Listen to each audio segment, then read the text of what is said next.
Our parsha includes the tochacha, the rebuke, the warnings of the potential punishments, the klalos, the curses that will come upon us, Rahman al-Itzlan, if we veer away from Hashem's Torah and His mitzvos.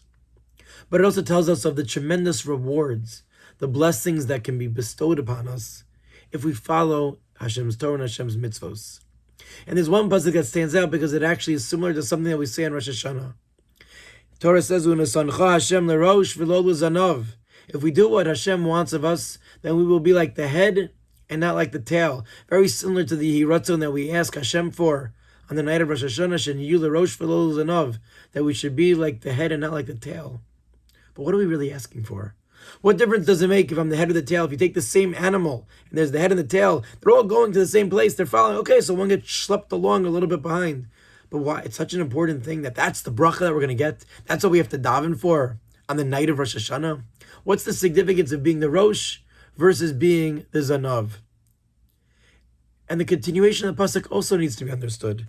It says, "Vayisa rak lemala," you'll only be above, "Velo siya lemata," and you will not be below. Isn't that the same thing as the Rosh v'lo Zanav? If you're the head, you're on top. You're lemala. If you're the tail, you're the Zanav. You're lemata. So why is the Torah redundant? Why does the Torah say it twice? It seems to be what the Torah is telling us is that the experience of being Larosh, the experience of being engaged with our minds and performing Torah and mitzvos because it's what I choose to do, is a fundamentally different experience than being schlepped along as the tail. The tail simply follows the rest, but it's not engaged. It's only coming along because it's stuck, it's connected to the body.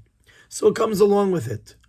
That's not the experience of religiosity or experience of religious life that we want. When we engage our minds, when we connect to Hashem and His Torah, it's very different. Where does it manifest itself?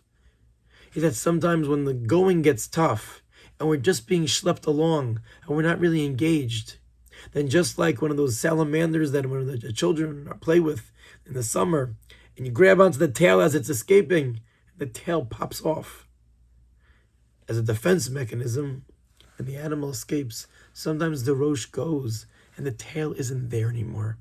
And that's Sheniyel Rosh V'lo L'zanav. We want to be with our minds engaged. We don't have to be first. It's not about being first.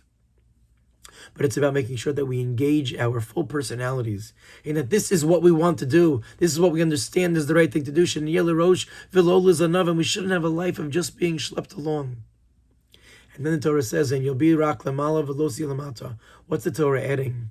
Sort of Juk explains that one might have thought, okay, when it comes to one's avodas Hashem, I'm going to be the Rosh, or I'm going to be the Zanav.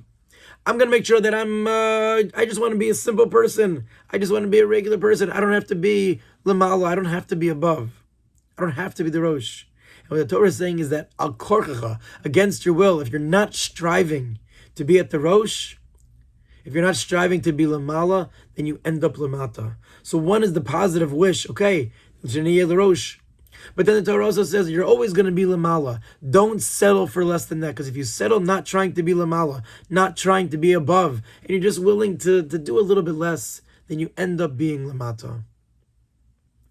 And that's an important attitude. As we approach Rosh Hashanah, we have to have a mindset of being Larosh.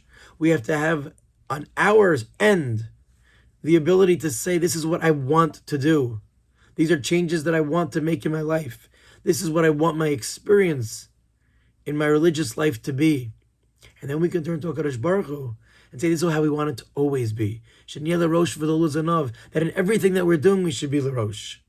But we have to take those steps. We have to try. And then when HaKadosh Baruch Hu sees that that's what our goal is, that's what we want to do, then hopefully He will bless us. Sheniyeh Rosh V'lo L'zanav.